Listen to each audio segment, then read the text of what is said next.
तो one lawyers ctfchallenge.com का second challenge है और ये भी एक इजी चैलेंज है, लेकिन इसका जो लेवल है वो वन बिगिन लेवल से थोड़ा ऊपर है। तो इसमें भी आपको कंटेंट डिस्कवरी ही करनी है मेजरली, और बेसिक एक्सप्लॉयटेशन आपको देखने को मिलेगा, लेकिन इसमें जो एक्सप्लॉयटेशन आपको देखने को मिलेगा वो वन बिगिन चैलेंज से ज्यादा होगा। ठीक है, उसमें सिर्फ आपको एक आइडोर वनरेबिलिटी मिली थी, इसमें आइडोर प्लस और वनरेबिलिटीज भी आपको देखने को मिल जाएगी। तो ये भी काफी इंटरेस्टिंग चैलेंज है, आपको देख के मजा आएगा। तो वन लॉयर ctfchallenge.com का सेकेंड चैलेंज है और ये भी इजी कैटेगरी का ही चैलेंज है। इसका डिस्क्रिप्शन कहता है, time to lawyer up, this law firm might be great at protecting your rights but are awful with protecting their website, find a way into their admin portal. तो यानी कि हमारे को बस इतना टास्क दिया गया है कि हम लोगों को वन लॉयर्स की जो वेबसाइट है उसका एडमिन पोर्टल लेना है। अब यहाँ पे आप लोगों को दिख जाएगा, हम लोगों को 6 फ्लैग्स को कलेक्ट करना है और उनको फिर सबमिट करना है। चैलेंज को ओपन करते हैं। अब यहाँ पे आपको सिमिलर इंटरफेस दिखेगा जैसा आपने वन बिगिन के अंदर देखा था। ब्रीफ है, फ्लैग्स है और चैलेंज स्कोरबोर्ड है। आप लोगों को अपनी कुकी यहाँ पे मिल जाएगी और यहाँ पे हम सीधा क्लिक करेंगे बिगिन चैलेंज पे और चैलेंज को स्टार्ट करेंगे। चैलेंज की जो वेबसाइट है बिल्कुल सिंपल है, टेक्स्ट लिखा है one lawyers we will win that case, और उसके अलावा यहाँ पे एक इमेज है जो कि उनके शायद एम्प्लॉयज़ को रिप्रेजेंट कर रही है। उसके अलावा यहाँ पे कोई खास फंक्शनैलिटी या कोई बटन वगैरह कुछ नहीं है। तो हम लोग स्टार्ट करेंगे सबसे पहले बेसिक रिकॉनेसेंस के साथ, कंटेंट डिस्कवरी के साथ। सबसे पहले हम स्टार्ट करेंगे डीएनएस की इन्फॉर्मेशन निकालने से। तो कमांड में यूज़ करूंगा ns lookup। उसके अलावा यहाँ पे हम देंगे dash type equals to any, किसी भी टाइप का रिकॉर्ड जो भी स्टोर है उसके पास, डीएनएस सर्वर के पास इस वेबसाइट से रिलेटेड, वो हमारे को दे। उसके बाद वेबसाइट आएगी और लास्टली हम यहाँ पे अपना डीएनएस सर्वर देंगे 8.8.8.8। यही है, एंटर मारते हैं और हमारे पे यहाँ पे इन्फॉर्मेशन आ गई। सबसे पहले हमारे को वेबसाइट का आईपी एड्रेस मिल गया है, उसके अलावा नेम सर्वर्स हमारे को मिल गए हैं, उसके अलावा हमारे को यहाँ पे मेल एड्रेस मिल गया है और बाकी कुछ यहाँ पे नहीं है अभी के लिए। तो यहाँ पे हमारे कोई ऐसी चीज़ नहीं जिसका हम यूज ले पाएँ। नेक्स्ट थिंग मैं क्या काम करूंगा, मैं सब डोमेन्स को फाइंड करना शुरू करता हूँ। तो सबसे पहले सब डोमेन्स को फाइंड करने के लिए हम ब्रूट फोर्स का यूज़ लेंगे, यानी कि हम डीएनएस रिकॉन का यूज़ लेने वाले हैं ब्रूट फोर्सिंग करने के लिए, सब डोमेन्स को फाइंड करने के लिए। तो यहाँ पे DNS recon dash D domain देंगे, उसके अलावा डैश कैपिटल डी के बाद हम वर्ड लिस्ट देंगे। तो वो वर्ड लिस्ट आपको प्रोवाइडेड होती है content.txt। और लास्टली हम यहाँ पे टाइप बताएंगे किस टाइप का हम अटैक करना चाहते हैं। ब्रूट फोर्स अटैक करना चाहते हैं तो उसके लिए होगा BRT। ठीक है, एंटर मारते हैं। अब इसने हमारे लिए यहाँ पे डेटा सब डोमेन को फाइंड कर लिया है। यहाँ पे आपको दिख रहा होगा data.onelawyers.co.uk, ये हमारे लिए यहाँ पे फाइंड हो गया है एक सब डोमेन। तो हम इस पर कर्ल करके देख लेते हैं कि क्या है इस सब डोमेन के अंदर। उसके बाद अपने हेडर्स के अंदर कुकी हम इंक्लूड करेंगे ही करेंगे, उसके बिना यहाँ पे हमारे को रिक्वेस्ट वरना अलाउ नहीं करेगा, वो देखने नहीं देगा कंटेंट। डॉलर कुकी मैं दूंगा, आप अपनी कुकी यहाँ पे लिख सकते हो। एंटर मारते हैं और मैंने यहाँ पे स्पेलिंग मिस्टेक कर दी है, मैं उसको सही कर लेता हूँ। यहाँ पे WY आना था, अब सही है। और यहाँ पे हम लोगों को मिल गया है name one server website API version 2.1.04, और हमारे को यहाँ पे एक फ्लैग मिल गया है, अपना सबसे पहला फ्लैग जो हमारा है अभी तक का, वो हमारे को यहाँ पे मिल गया है। नेक्स्ट चीज़ मैं क्या काम करूँगा, यहाँ पे मैं यहाँ पे सब डोमेन्स और सब डोमेन्स को फाइंड करने की कोशिश करूँगा OSINT वाले तरीके से, यानी कि Google different search engine websites की मदद से निकालने की कोशिश करेंगे इस वेबसाइट से रिलेटेड जो भी सब डोमेन्स अवेलेबल हैं इंटरनेट के ऊपर। तो उसके लिए वही द हार्वेस्टर का हम लोग यूज़ लेंगे। उसके बाद यहाँ पे अपना डोमेन दे देंगे, डोमेन है हमारा। और लास्टली हम सोर्सेज देंगे, कहाँ से इस इंफॉर्मेशन को निकालना चाहते हैं। तो हम बोलेंगे ऑल, जितनी भी सोर्सेज द हार्वेस्टर के पास प्रेजेंट है सबका यूज़ करो। तो द हार्वेस्टर ने भी हमारे को डेटा वाले सब डोमेन को ही निकाल के दिया, यानी कि इसके अलावा कोई और सब डोमेन प्रेजेंट नहीं है। तो हम लोगों के पास 2 टारगेट हैं, हम लोगों के जो स्कोप हैं वो 2 डोमेन है, एक है डेटा वाला सब डोमेन और एक जो मेन डोमेन है onelawyers.co.uk। ये 2 हमारे को टारगेट करने, ये 2 हमारे मेन टारगेट हैं। अब अगली चीज आती है एंड पॉइंट्स को डिस्कवर करना। तो सबसे पहले मैं क्या काम करूंगा, जो मेन डोमेन है वन लॉयर्स वाला, उसके अंदर से एंड पॉइंट्स को डिस्कवर करना शुरू करते, देखते हैं उसके अंदर हमारे को क्या क्या मिलता है। तो उसके लिए हम फफ का ही यूज लेंगे, ffuf dash W, word list दे देंगे अपनी content.txt, थ्रेड्स देंगे, 2 ही थ्रेड्स का हम यूज लेंगे, ज़्यादा रिक्वेस्ट हम नहीं कर सकते। उसके बाद टाइम का गैप देंगे, 0.1 सेकेंड का गैप दो हर रिक्वेस्ट के बीच में। उसके अलावा यहाँ पे अपनी कुकी देना बिल्कुल नहीं बोलना है, तो कुकी देंगे हम यहाँ पे कुकी $कुकी। और लास्टली अपने URL तो देना ही देना है हमारे को जिसपे हमारे को अटैक करना है, तो onelawyers.co.uk।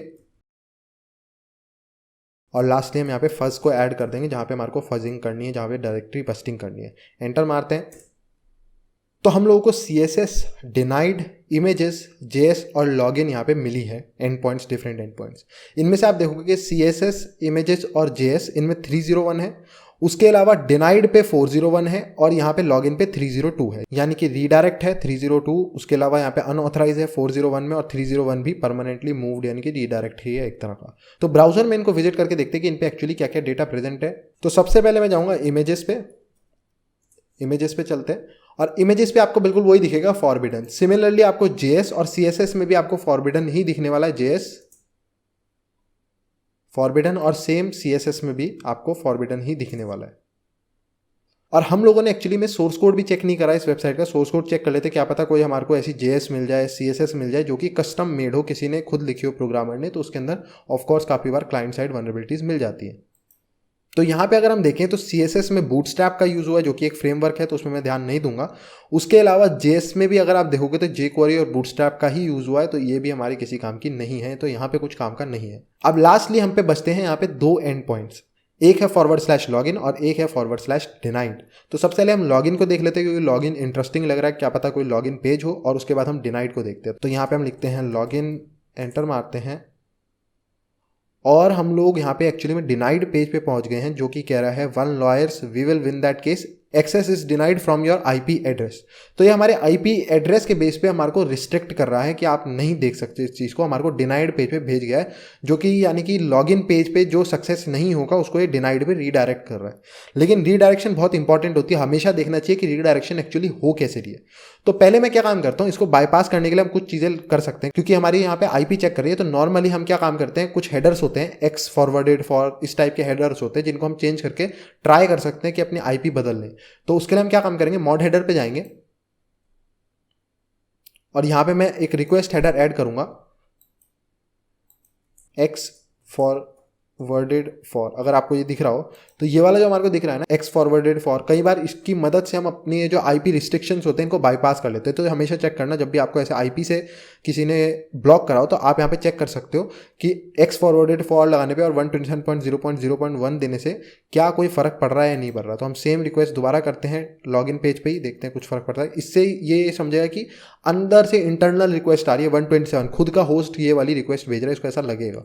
देखते हैं यहाँ पे कुछ फर्क पड़ेगा। तो लॉगिन पे करते हैं, वापस डिनाइड पे आ गए, तो यहाँ पे ये एक्चुअली काम नहीं कर रहा है। तो हम लोगों को क्या काम करना पड़ेगा, हम रीडायरेक्शन देखते हैं कि ये लॉगिन जो है डिनाइड पे कैसे रीडायरेक्ट कर रहा है, ये क्या कर रहा है, वो देखना पड़ेगा हमारे को। तो मैं आ गया हूँ अपने बर्ब स्यूट के अंदर, ठीक है। और बर्ब स्यूट में आने के बाद आप देख रहे हो इंटरसेप्ट ऑफ है, लेकिन मेरा बर्ब स्यूट जो है वो मैंने ब्राउजर से कनेक्टेड था, तो उसको मैंने फॉक्सी प्रॉक्सी की मदद से कनेक्ट कर रखा था। तो जितनी भी रिक्वेस्ट मेरी जा रही थी वो सारी एक्चुअली में इसी से होके जा रही थी, लेकिन यहाँ पे इंटरसेप्ट ऑफ था। आप HTTP हिस्ट्री में जाओगे तो आपको यहाँ पे सारी रिक्वेस्ट फिर भी मिल जाएगी, चाहे आपकी प्रॉक्सी ऑफ है फिर भी सारी रिक्वेस्ट आपकी रिकॉर्ड हो रही होती है यहाँ पे। तो मैं क्या काम करूँगा, सबसे लास्ट में आ गया हूँ मैं, ठीक है, सबसे नीचे लास्ट में आ गया, जो लेटेस्ट रिक्वेस्ट होगी वो सबसे लास्ट में होती है। और मैं देखता हूँ ये लॉगिन वाली रिक्वेस्ट आपको दिख रही होगी यहाँ पे /login, मैं इस पर क्लिक करता हूँ और इसको मैं रिपीटर पे भेज देता हूँ, ठीक है। इस वाली रिक्वेस्ट को मैं नीचे से रिपीटर पे भेज देता हूँ, और रिपीटर का अगर आप लोगों को नहीं दिख रहा तो रिपीटर पे मैंने टेक्स्ट बड़ा करा हुआ है, वहाँ पे आपको दिख जाएगा। तो हम रिपीटर पे चलते हैं। तो ये है हमारी यहाँ पे जो हम लॉगिन के लिए रिक्वेस्ट करते तो हम ऐसे कर रहे हैं। हमने यहाँ पे X फॉरवर्डेड फॉर, आपको दिख रहा होगा, मॉड हेडर ने ऐड कर दिया था X फॉरवर्डेड फॉर 127 के लिए, ठीक है। और हम यहाँ पे गेट रिक्वेस्ट कर रहे हैं लॉगिन पे, लेकिन ये हमारे को रीडायरेक्ट कर रहा है डिनाइड पे, तो वो मेरे को देखना है कि कैसे रीडायरेक्ट कर रहा है। तो सेंड करते हैं। तो आप देखोगे यहाँ पे 302 फाउंड वाली हमारे को एक रिक्वेस्ट आई है, यानी कि कह रही है कि आप दूसरी जगह रीडायरेक्ट हो जाओ। और बर्ब स्यूट भी कह रहा है कि अगर आपको ये फॉलो करनी है रीडायरेक्शन तो यहाँ पे क्लिक करो। लेकिन मेरे को पहले फॉलो नहीं करनी रीडायरेक्शन, मेरे को देखना है कि क्या इस रिक्वेस्ट में ये जो रिस्पॉन्स आया ना मेरे को, इस रिक्वेस्ट का जो मेरे को रीडायरेक्ट करने के लिए आ रहा है, इस रिस्पॉन्स के अंदर क्या क्या चीज़ें हैं वो मेरे को देखनी है, ठीक है। तो अगर हम यहाँ पे देखते हैं नीचे स्लाइड करके, तो हमारे को यहाँ पे एक फ्लैग मिला है, ठीक है। अगर आपको दिख रहा हो ये वाला, तो ये हमारे को यहाँ पे एक फ्लैग मिल गया है, हमारा दूसरा फ्लैग। उसके अलावा अगर आप देखोगे तो ऊपर दिख रहा है यहाँ पे एक access to this portal can be now found here. तो इसको एक बार रेंडर करके देखते हैं तो ज़्यादा अच्छे दिखेगा। रेंडर पे मैं जाता हूँ, तो रेंडर अगर आप देखोगे तो क्या हो रहा है, यहाँ पे हमारे को आ रहा है access to this portal can be found here, और यहाँ पे आ रहा है /lawyers only। तो हमारे को एक डिफरेंट एंड पॉइंट मिला है /lawyers only करके, और हमारा एक दूसरा फ्लैग हमारे को मिल गया है, ठीक है। तो हम इस एंड पॉइंट पे चल के देखते हैं यहाँ क्या होता है। ये कह रहा है बस लॉगिन वाला जो है ना अब यहाँ पे हो गया है, उन्होंने शिफ्ट कर दिया है lawyers only वाले एंड पॉइंट पे शिफ्ट कर दिया। तो अगर आप लॉगिन वाले पे जाना चाहते हो तो उसकी जगह पे आप lawyers only पे जाओ, सेम वहाँ पे कंटेंट शिफ्ट कर दिया हमने। तो यहाँ पे हम क्या काम करेंगे, यहाँ डाल के देखते हैं lawyers -only, एंटर मारते हैं। और इसने भी हमारे को रीडायरेक्ट कर दिया किस पे, लॉयर्स ओनली लॉगिन पे। ठीक है, तो अब हम एक लॉगिन पेज पे एक्चुअली आ चुके हैं, यहाँ पे हम लॉगिन पेज पे आ गए। तो वो रीडायरेक्शन भी हमारे को देखना पड़ेगा कि लॉयर्स ओनली ने हमारे को लॉयर्स लॉगिन पे रीडायरेक्ट करा है, तो उस रीडायरेक्शन में क्या हो रहा है, वहाँ पे कुछ इंपॉर्टेंट कोई और एंड पॉइंट हमारे को मिल जाए, डेटा मिल जाए, तो वो हमारे को देखना पड़ेगा। तो मैं क्या काम करता हूँ, यही सेम रिक्वेस्ट जो भी हमने करी थी लॉगिन के लिए, इसकी जगह पे मैं यहाँ पे क्या कर देता हूँ, लॉयर्स ओनली करके देखते हैं, लॉयर्स ओनली पेज पे करके देखते हैं, लॉयर्स डैश ओनली हमने इस पे करा था, तो क्या होता है उसके बाद हम देखते हैं सेंड। तो फिर से हमारे को आया है 302 फाउंड और रीडायरेक्शन का आ गया है हमारे को, लेकिन इस बार कुछ खास नहीं है अगर आप देखोगे। और लोकेशन इसने कहाँ पे बताइए, कहाँ पे रीडायरेक्ट करना है, लॉयर्स ओनली लॉगिन पे हमारे को रीडायरेक्ट करना है। तो यहाँ पे कुछ खास नहीं है, पिछले वाले में था, हमने देखा डेटा मिला, एक नया एंड पॉइंट मिला, लेकिन यहाँ पे कुछ नहीं है। तो हमेशा जब भी आप एक पेज डालो उसकी जगह कहीं दूसरी जगह रीडायरेक्ट हो रहे हो, तो वो जो सामने से रीडायरेक्शन के लिए रिस्पॉन्स आ रहा है उसको हमेशा पढ़ना है कि वो क्या कर रहा है, उसमें क्या क्या चीज़ें आ रही है, वो हमारे काम की हो सकती है। तो वापस यहाँ पे आते हैं, अब वहाँ पे तो कुछ खास मिला नहीं, तो यहाँ पे हम देख लेते हैं कुछ हमारे लिए अगर हो तो। यूज़र ईमेल और पासवर्ड मांग रहा है। अब यूज़र ईमेल में मैं कुछ नहीं डाल सकता, क्योंकि एक बार कोई यूज़र नेम होता तो मैं ब्रूट फोर्स कर लेता, लेकिन ईमेल तो मेरे को पता ही नहीं। फिर भी मैं डाल के देखता हूँ hello@, और क्योंकि ये नॉर्मली ईमेल जो होती है ना कॉर्पोरेट में, वो कैसी होती हैं, डोमेन उनका खुद का लगा होता है, तो मैं यहाँ डाल देता हूँ onelawyers.co.uk, hello@onelawyers.co.uk, और पासवर्ड में भी हेलो डाल देता हूँ। देखते हैं क्या हम ईमेल का अलग से एनुमरेशन कर सकते हैं। अगर आएगा जैसे ईमेल इनकरेक्ट, तो हमारे को पता चल जाएगा कि ये ईमेल इनकरेक्ट है, तो क्या हम उसका अलग से एनुमरेशन कर सकते हैं, वो मैं चेक करना चाह रहा हूँ। लॉगिन पे क्लिक करते हैं और यहाँ है invalid email password combination found. तो ऐसा नहीं है, तो हम लोगों को यहाँ पे यूजर नेम और पासवर्ड दोनों सही डालना पड़ेगा एक साथ। ऐसा नहीं ईमेल सही डालोगे तो ये आपको बताएगा नहीं कि वो ईमेल सही है या नहीं, तो हमारे को फाइंड करनी पड़ेगी यूजर ईमेल और पासवर्ड। तो अब हम यहाँ से क्या करें, क्योंकि अगर आप सोचोगे यहाँ पे एक डेड एंड्स आ गया, क्योंकि हमने जितने भी एंड पॉइंट्स थे वो देख ही लिए हैं इसके, ठीक है, और इसमें कुछ खास और मिल नहीं रहा है, लेकिन अभी भी हमारे पे एक सब डोमेन है डेटा वाला, तो हम उसको चेक करने चलते हैं। अगर हम यहाँ पे स्टक हो गए हैं तो हम दूसरे पे चलते हैं, वहाँ पे देखते हैं वहाँ हमारे को क्या मिलता है। तो बिल्कुल सेम कमांड हम यूज़ करेंगे दोबारा से उसको फजिंग करने के लिए, उसके एंड पॉइंट्स ढूंढने के लिए, फफ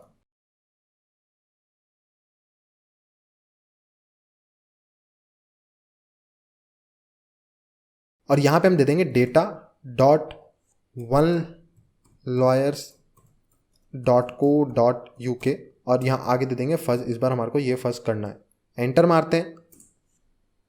तो हम लोगों को यहाँ पे एक एंड पॉइंट मिला है यूज़र, जो कि स्टेटस 200 है और उसका साइज़ भी काफ़ी अच्छा खासा है, तो यानी कि कुछ डेटा तो इस पर है। तो वो हम ब्राउज़र में जाके विजिट करते हैं कि हम लोगों को क्या मिला है यूज़र्स के अंदर, देखते हैं।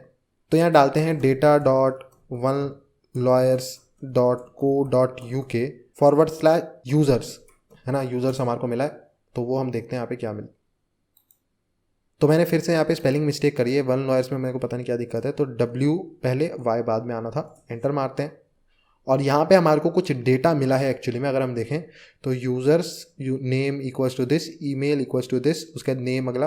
तो यहाँ पे हमारे को कुछ नेम मिले हैं यूज़र्स के और साथ में उनकी ईमेल्स मिली हैं अगर हम देखें, और उसके अलावा एक हमारा यहाँ पे तीसरा फ्लैग भी हमारे को यहाँ पे मिल चुका है अपना। अब ये हमारे काम की है, काफ़ी काम की, क्योंकि अभी हम देख रहे थे, हम ईमेल्स के लिए ही सर्च कर रहे थे, क्योंकि अगर हमारे को ब्रूट फोर्सिंग करनी है तो हमारे पे आइदर पासवर्ड होना चाहिए, ईमेल कुछ तो होना चाहिए ना, क्योंकि हम दोनों को एक साथ कैसे करेंगे, तो बहुत सारी रिक्वेस्ट हो जाएंगी।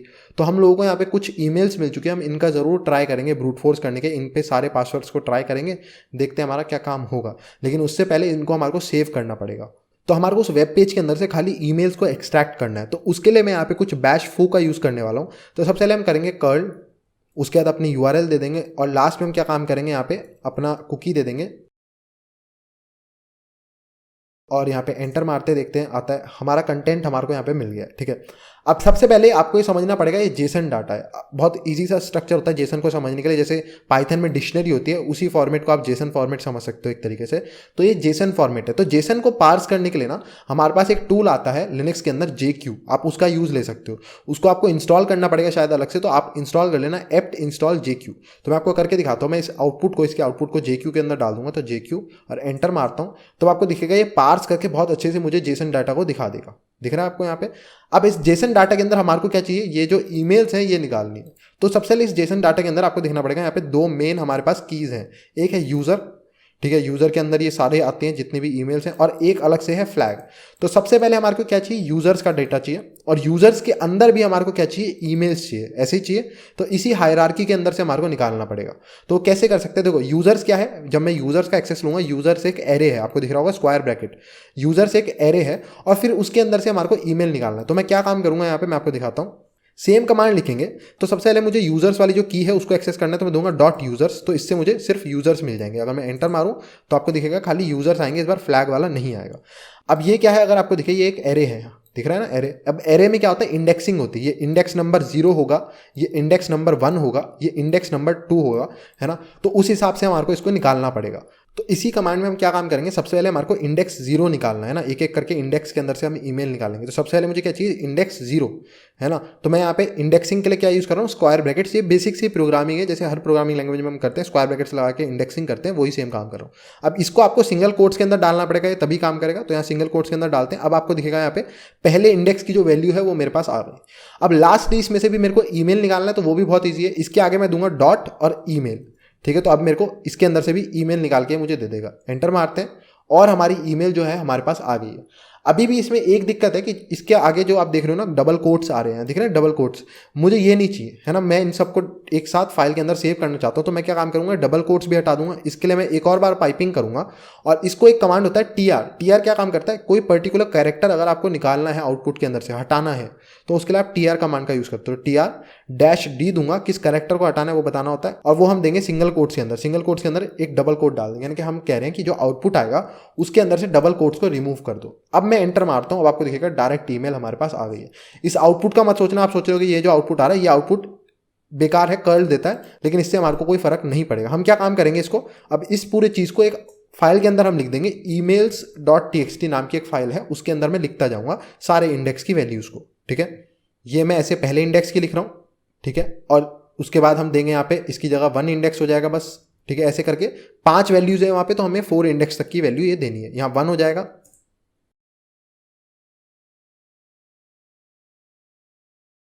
अब यहाँ पे हमने सारे ईमेल्स जो हैं वो लिख दिए हैं emails.txt के अंदर। अगर आप लोगों को मैं कैट करके दिखाऊं emails.txt को, तो आपको दिखेगा यहाँ पे सारी ईमेल्स जो है हमारी सही से ऑर्डर में लिखी गई हैं, ठीक है।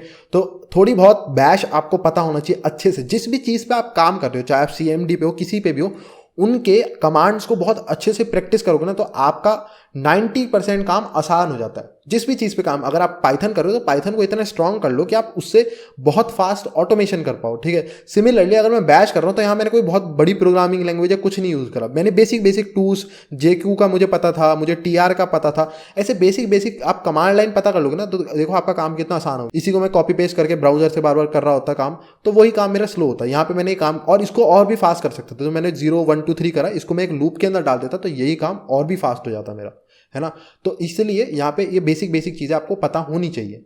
अब क्योंकि हम लोगों को यहाँ पे ईमेल्स मिल चुकी हैं काफ़ी सारी, है ना, तो हम इजीली यहाँ पे इसको ब्रूट फोर्स कर सकते हैं लॉयर्स ओनली लॉगिन वाले एंड पॉइंट को, और पासवर्ड को फाइंड आउट कर सकते हैं कि क्या हमारे को पासवर्ड मिलता है किसी ईमेल के लिए, और फिर हम उससे लॉगिन करके देखेंगे। अब वन बिगिन की वजह से आपको ये तो पता ही है कि यहाँ पे जैसे लॉयर्स ओनली लॉगिन हमारे को ये भी चाहिए होगा एंड पॉइंट का नाम, ये एरर मैसेज भी चाहिए होगा। हमारे को एक और चीज़ चाहिए होती है जो कि है पेलोड, जो सेंड हो रहा है सर्वर को पोस्ट रिक्वेस्ट में, वो भी हमारे को यहाँ पे पता करना होता है ना।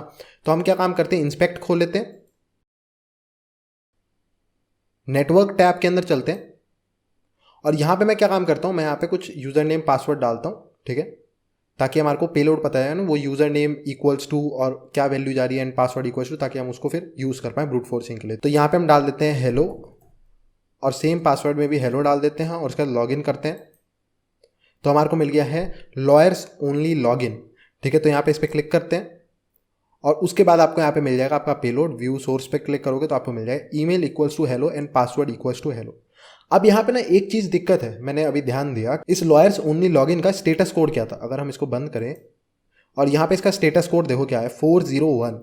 अब ये 401 क्यों मैं इतना पॉइंट आउट कर रहा हूँ, क्योंकि इसके साथ एक बड़ी दिक्कत है। जब आप हाइड्रा से ना ब्रूट फोर्स करते हो तो उसमें क्या होता है, अगर आप पोस्ट मेथड में ब्रूट फोर्स करते हो, है ना, ये पोस्ट में रिक्वेस्ट जा रही है पोस्ट फॉर्म में, और जब आप ब्रूट फोर्स करते हो और सामने से अगर रॉन्ग रिक्वेस्ट का रिजल्ट आता है 401, ठीक है 401, तो वो चल नहीं पाता, वो उसमें एरर देता है एक अलग सा, ठीक है। वो 401 के साथ काम नहीं कर सकता, क्योंकि 401 जो होता है ना, ये गेट रिक्वेस्ट के लिए यूजुअली यूज करा जाता है। जब आप ऑथेंटिकेटेड नहीं होते गेट रिक्वेस्ट में, तब आपको नॉर्मली 401 दिया जाता है। पोस्ट रिक्वेस्ट में नॉर्मली 401 नहीं दिया जाता, उसमें आइदर 302 या 200 इस टाइप की रिक्वेस्ट मिलती है, 401 नहीं दिया जाता। तो हाइड्रा इसके साथ ढंग से काम नहीं कर पाएगा, वो आपको एरर देगा। जो सामने से रिस्पॉन्स आ रहा है उसका स्टेटस कोड 401 है, और वो तो खाली गेट रिक्वेस्ट में होता है, तो मैं इसके साथ काम नहीं कर सकता, वो आपको एरर देगा। तो अगर आप देखोगे, मैं यहाँ पे द हाइड्रा के कोड के अंदर हूँ, हाइड्रा http-form.c के अंदर, और इसका अगर आप कोड देखो तो इसके कोड में इफ कंडीशन पड़ी वाली, if auth flag we received a 401 error, user is using wrong module. तो वो ऐसा सोच लेते हैं कि अगर 401 आ रहा है पोस्ट के अंदर, तो वो आपको एरर देंगे, this is not a web form, आपको HTTP गेट इंस्टेड यूज करना चाहिए। वो आपको ये बोलते हैं कि use module HTTP get instead, ठीक है। लेकिन हमारे केस में क्या है, पोस्ट में हमारे को 401 आ रहा है, तो इसलिए वो हमारे को एरर देगा। तो यहाँ पे हम यूज़ नहीं कर सकते ब्रूट फोर्सिंग के लिए, हाइड्रा का कोई काम नहीं करेगा, ये आपको पता होनी चाहिए, ठीक है। तो इसके लिए हम क्या कर सकते हैं, स्टक तो हो नहीं सकते, तो इसके लिए आइदर आप यूज़ कर सकते हो बर्प इंट्रूडर, या फिर आप यूज़ कर सकते हो फफ का ही। फफ से भी हम ब्रूट फोर्सिंग कर सकते हैं सिमिलरली जैसे हाइड्रा से करते हैं, और फफ की स्पीड एक्चुअली हाइड्रा से भी तेज़ है।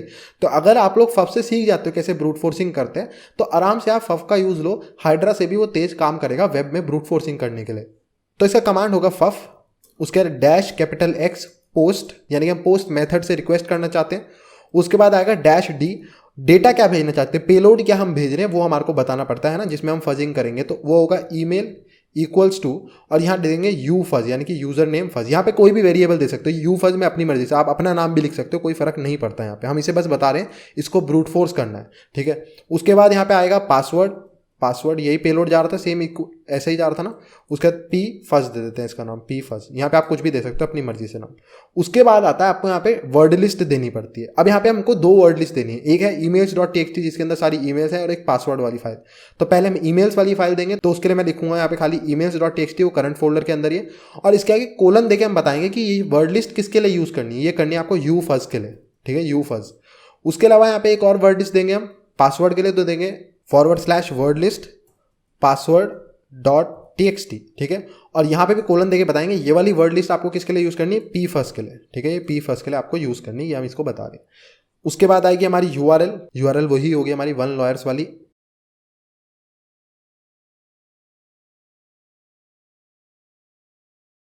उसके बाद यहाँ पे हम देंगे कितनी थ्रेड्स यूज करनी है, 2p0.1, है ना।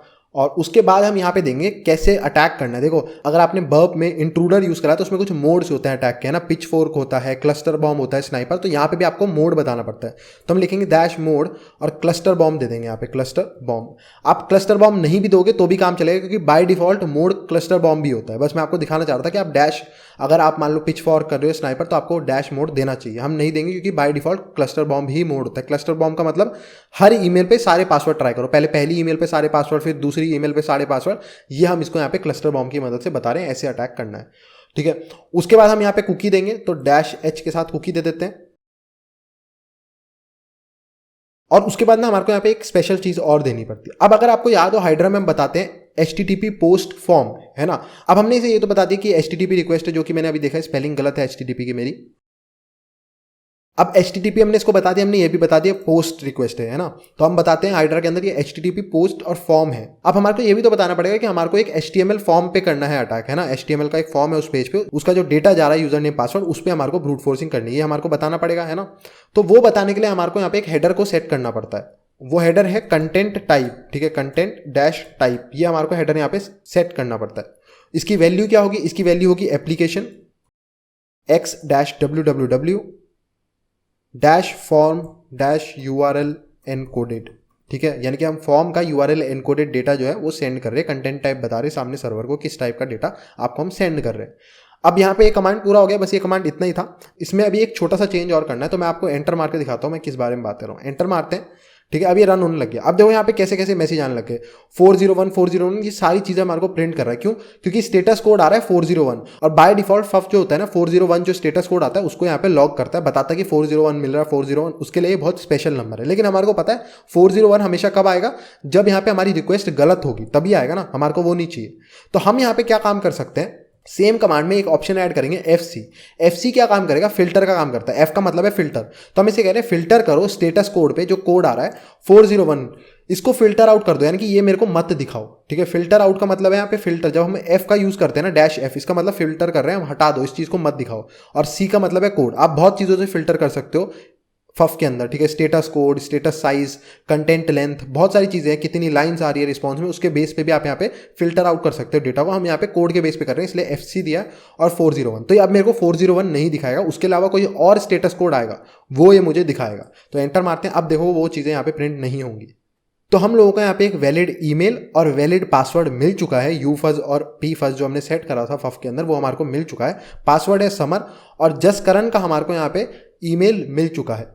तो उस ईमेल को हम यहाँ पे जाके डालेंगे, ईमेल को यहाँ पे पेस्ट कर देते हैं, और उसके बाद पासवर्ड था समर, तो वो हम यहाँ पे लिख देते हैं खुद से समर। लॉगिन पे क्लिक करते हैं, और हमारे को अगला फ्लैग जो है यहाँ पे मिल चुका है, शायद से जहाँ तक मुझे याद है 4th फ्लैग है। 6 फ्लैग फाइंड करने, तो 2 फ्लैग्स अभी भी और फाइंड करने हैं हमारे। अब यहाँ पे हमारे को काफी सारे एक्चुअली बटन्स भी मिल रहे हैं। अब फंक्शनैलिटी जो है वो वेबसाइट की काफी बढ़ गई है। तो अब हम देखते हैं यहाँ पे क्या क्या है। सबसे पहले यहाँ देखते हैं करंट केसेस, कौन कौन से केसेस रन कर रहे हैं, क्योंकि एक फर्म है लॉयर फर्म, उसकी वेबसाइट है। केस चल रहा है Evil Corp versus Jones Animal Charity, manage by Shane. उसके अलावा एक्शन क्या है, changes can only be perform by case manager, यानी कि ये जो है ये केस मैनेजर है, और यही जो है सिर्फ एक्शंस कर सकता है, यानी कि जो भी केस को मैनेज करना, क्या पता है कोई नया केस ऐड कर सकते हैं, डिलीट कर सकते हैं, या इसको मॉडिफाई कर सकते हैं, वो सब सिर्फ कौन कर सकता है, जो इसको केस को मैनेज कर रहा है, शेन। और वो यूज़र हम है नहीं, शेन नहीं है हमारा यूज़र, क्या था, जसकरण था शायद हमारा यूज़र, तो हम वो हैं। तो अब हम देखते हैं यहाँ पे और क्या क्या चीज़ें हैं। तो पोर्टल के अंदर अभी हम है ही, प्रोफाइल है यहाँ पे एक, प्रोफाइल के अंदर जाके देखते हैं प्रोफाइल में क्या है, lawyers only profile. And point पे हमेशा ध्यान रखना कि किस एंड पॉइंट पे आप जा रहे हो। तो लॉयर्स ओनली प्रोफाइल के अंदर आए, जहाँ पे आपको यूजर्स की डिटेल दिखाई जाती है, नेम, ईमेल। ये काफ़ी इंपॉर्टेंट हो जाता है कि आपको यूज़र्स की डिटेल दिखाई जा रही। तो यहाँ पे हम ऐसी जगह पे कोशिश करते हैं कुछ और यूज़र्स की डिटेल्स हमारे को मिल जाए, है ना। हमने पिछली बार भी देखा था आईडोर वनरेबिलिटी, उस टाइप का हम कोशिश करते हैं कि कैसे हमारे को वो मिल सकती है। तो वो रिक्वेस्ट के अंदर हमारे को देखना पड़ता है जाके कि कैसे इसको पता चल रहा है कि सिर्फ हमारी ही डिटेल देनी है। फिर हम उस चीज़ के साथ खेल के देखते हैं, है ना। जैसे आईडी कोई सप्लाई कर रहा हो या कोई चीज़ सप्लाई कर रहा हो, जिसकी मदद से इसको पता है कि सिर्फ जसकरण की इन्फॉर्मेशन निकाल के लाओ, बाकी किसी के मत लाना। तो वो चीज़ें हमारे को यहाँ पे चेंज करके देखनी पड़ती है। और लॉग आउट का बटन से तो आप समझ रहे हो यहाँ पे क्या होता होगा लॉग आउट के बटन से। तो इन सब चीज़ों को हम कहाँ देखते हैं, बर्ब स्वीट के अंदर देखते हैं कि क्या रिस्पॉन्स आ रहा है, क्या रिक्वेस्ट हो रही है, वो सब हमारे को यहाँ पे देखना पड़ेगा कि जब हम पोर्टल पे जा रहे हैं तो सामने से क्या रिस्पॉन्स आ रहा है, प्रोफाइल पे क्या रिस्पॉन्स आ रहा है, और कोई और नए एंड पॉइंट्स मिलते हैं, वो सब हमारे को देखना पड़ेगा। तो ये रही हमारी रिक्वेस्ट लॉयर्स ओनली वाली, ठीक है। मैं HTTP हिस्ट्री के अंदर हूँ, यहाँ पे क्लिक करते हैं और इसको हम भेज देते हैं कहाँ पे, रिपीटर के पास। अब यहाँ पे अगर देखोगे तो देखो, मैंने आपको बताया था ऑथेंटिकेशन होने के बाद सर्वर को कैसे पता चलता है, ब्राउजर को कैसे पता चलता है कि हम ऑथेंटिकेटेड है। एक टोकन वैल्यू या कुकी वैल्यू ऐड करी जाती है, जो कि यहाँ पे ऐड हुई है। आपको दिख रहा होगा एक टोकन हमारे को ऐड हो गया, क्योंकि अब हम ऑथेंटिकेटेड यूजर हैं। हमने पासवर्ड डाल दिया है जसकरण का, हम जसकरण यूजर हैं। तो हम यहाँ पे ऑथेंटिकेटेड यूजर है। वो कैसे पता चलेगा कि हम ऑथेंटिकेटेड है, कोई गेस्ट यूजर नहीं है। हमारे को एक टोकन मिल चुका है, ये टोकन उसको सामने वाले को बता रहा है, ठीक है। अब यहाँ पे इसका रिस्पॉन्स देखते हैं सामने से क्या आ रहा है एक्चुअली में। तो यहाँ पे HTTP 200 ओके आ रहा है, और यहाँ नीचे करते हैं तो अब आपको दिखेगा, एक तो यहाँ पे मेरे को दिख रहा है टेम्पलेट मैनेजर के अंदर style.css, ठीक है। यानी कि टेम्पलेट मैनेजर ये कोई बनाई गई है, खुद से एक फोल्डर बनाया गया, उसके अंदर एक फाइल है style.css। तो ये कस्टम मेड है, ये कोई फ्रेमवर्क की नहीं, जैसे बूटस्ट्रैप एक फ्रेमवर्क की है। तो हो सकता है इसके अंदर कुछ इंपॉर्टेंट हो, लेकिन CSS ऐसी कोई चीज़ नहीं है कि मतलब कुछ बहुत ही खतरनाक डेटा उसके अंदर मिल जाए। जैसे जावास्क्रिप्ट है, तो जावास्क्रिप्ट तो मतलब पूरी फंक्शनैलिटी संभालती है ना, तो वो तो बहुत इंपॉर्टेंट। CSS नॉर्मली स्टाइलिंग के लिए यूज होती है, तो ऐसा हो सकता है कमेंट्स वगैरह में कुछ मिल जाए, लेकिन कोई एग्जीक्यूटेबल कोड या कुछ उस टाइप से वो मुश्किल होता है इसके अंदर, वो नहीं मिलेगा हमारे को, है ना। तो उसको अभी छोड़ते हैं, आगे देखेंगे कुछ और कुछ ना मिले तो फिर इसको चेक करते हैं। उसके अलावा यहाँ पे हमारे को बोल रहा है कि एक लॉयर्स ओनली, उसके अलावा लॉयर्स ओनली प्रोफाइल ये हमने देख ही लिया है, और लॉयर्स ओनली लॉग आउट यहाँ पे 2 और है, इनको भी अभी हम देख लेंगे आगे रिक्वेस्ट करके। फ्लैग ये वाला हमारे को मिल ही चुका है, जो हमारे को डिस्प्ले हो रहा है पेज पे, है ना। उसके अलावा यहाँ पे कुछ खास वही सब आ रहा है, केस कौन मैनेज कर रहा है वो सब। तो यहाँ पे प्रोफाइल्स को भी देख लेते हैं एक बार, प्रोफाइल्स पे क्या है। तो प्रोफाइल था या प्रोफाइल्स था पता नहीं, एक बार चेक कर लेते हैं वो प्रोफाइल है या प्रोफाइल्स। तो वो प्रोफाइल है, तो यहाँ पे इस रिक्वेस्ट को सेंड करते हैं। तो इसका रिस्पांस भी 200 आया, कोई मतलब 302 वगैरह नहीं आया रीडायरेक्ट। तो इसमें देख लेते हैं हम क्या मिल रहा है यहाँ पे हमारे को, ठीक है। नॉर्मल सा वही HTML है, कुछ खास नहीं है यहाँ पे। लॉयर्स ओनली प्रोफाइल, ठीक है। उसके अलावा कुछ खास नहीं दिख रहा है अभी। तो यहाँ पे अगर देखोगे डिफरेंट एंड पॉइंट है, लॉयर्स ओनली प्रोफाइल डिटेल्स, और उसके अंदर भी एक डिफरेंट एंड पॉइंट है 4 वाला। अगर आपको दिख रहा हो, है ना। तो ये हमारे को यहाँ पे डिटेल निकाले दे रहा है। ये डेटा जो आपको दिख रहा था ना, हम जब प्रोफाइल पे जाते थे तो हमारे को ईमेल और नेम दिखा रहा था, तो वो एक्चुअली इस जगह से आ रहा है, लॉयर्स ओनली प्रोफाइल डिटेल और 4। तो ये 4 आईडी हो सकती है मेरे यूजर की। ऐसा हो सकता है कि जो अलग यूजर है उनकी अपनी अलग आईडी हो, 3 हो, 4 हो, 10 हो, 12 हो, कुछ भी हो सकती है उनकी आईडी। उनकी आईडी के लिए अलग से डेटा मांगता है, जब वो मांगेंगे अपने डेटा तो उनकी आईडी लगा के डेटा मांगता होगा, है ना। तो ये एंड पॉइंट हमारे लिए काम का हो सकता है। इस एंड पॉइंट को यहाँ से निकाल लेते हैं, इनकी देखते हैं इस एंड पॉइंट के अंदर एक्चुअली है क्या, वो हमारे को यहाँ पे देखना पड़ेगा। तो मैं इसको कॉपी कर लेता हूँ, और आप इसको ब्राउजर से भी रिक्वेस्ट कर सकते हो, मैं यहीं से कर लेता हूँ। जब हम बर्ब स्वीट में तो बात तो सेम है, आप रेंडर यहीं से कर सकते हो अगर आपको देखना है कि बिना HTML के, तो आप यहाँ से भी देख सकते हो। तो मैंने डाल दिया लॉयर्स ओनली प्रोफाइल डिटेल्स। पहले इसके अंदर देखते हैं, फिर 4 वाले एंड पॉइंट के अंदर देखेंगे क्या है। एंटर मारते हैं, तो इसके अंदर आया है 404 नॉट फाउंड। तो ये वाला तो कुछ फाउंड नहीं दिखा रहा है हमारे को। इसके अंदर अगर मैं 4 करूँ तो क्या आएगा, देखते हैं। 4 यहाँ पे करते हैं सेंड, और यहाँ पे 200 ओके आया, और इसकी हमारे को यहाँ पे पूरी इन्फॉर्मेशन मिल रही है। और अगर देखोगे तो इन्फॉर्मेशन में पासवर्ड भी दे रहा है हमारे को, ईमेल दे रहा है, नेम दे रहा है। हमारे को डिस्प्ले खाली नेम और ईमेल करा जा रहा है, ठीक है, प्रोफाइल वाले पेज पे। लेकिन जब हम सामने से जेसन डेटा मांग रहे हैं, उस जने की इन्फॉर्मेशन मांग रहे हैं, तो उसको आईडी भी दी जा रही है, पासवर्ड भी दिया जा रहा है, नेम भी दिया जा रहा है, ईमेल। लेकिन वेब पेज पे सिर्फ डिस्प्ले नेम और ईमेल करा जा रहा है, ठीक है। तो अगर मैं यहाँ पे इसको चेंज करके कोई और वैल्यू करूँ, लेट से मैं यहाँ पे 1 डाल के देखते हैं, 1 किसी यूजर का है कि नहीं। 1 डालते हैं, सेंड करते हैं, तो 1 पे भी हमारे को 200 ओके आया है, ठीक है। और यूसुफ मैकलेन का यहाँ पे आया है पासवर्ड। और यूजर का भी देखते हैं यहाँ पे क्या है, 2 का देखते हैं अब यहाँ पे 2 को क्या मिलता है हमारे को।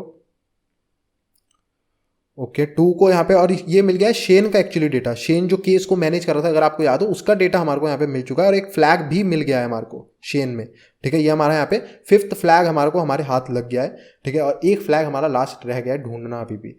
तो यहाँ पे आप देखोगे तो यहाँ पे आइडोर वनरेबिलिटी प्रेजेंट है ना। पिछली बार भी हमने सेम देखा था आइडोर, कि जिस चीज़ का हमारे को एक्सेस नहीं है ना, हम दूसरे यूजर की इन्फो क्यों देख पा रहे हैं। हमारे को सिर्फ अपने यूजर की इन्फो पे एक्सेस होना चाहिए था, हम दूसरे की भी देख पा रहे हैं। कैसे देख पा रहे हैं, हम बेसिक से पैरामीटर्स को चेंज कर पा रहे हैं, या एंड पॉइंट की वैल्यू चेंज कर रहे हैं, या कोई हेडर में कुछ चेंज कर रहे हैं, और हम दूसरे की वैल्यूज देख पा रहे हैं। तो नॉर्मली उसको हम आइडोर में कंसिडर करते हैं। तो ये आइडोर वनरेबिलिटी है।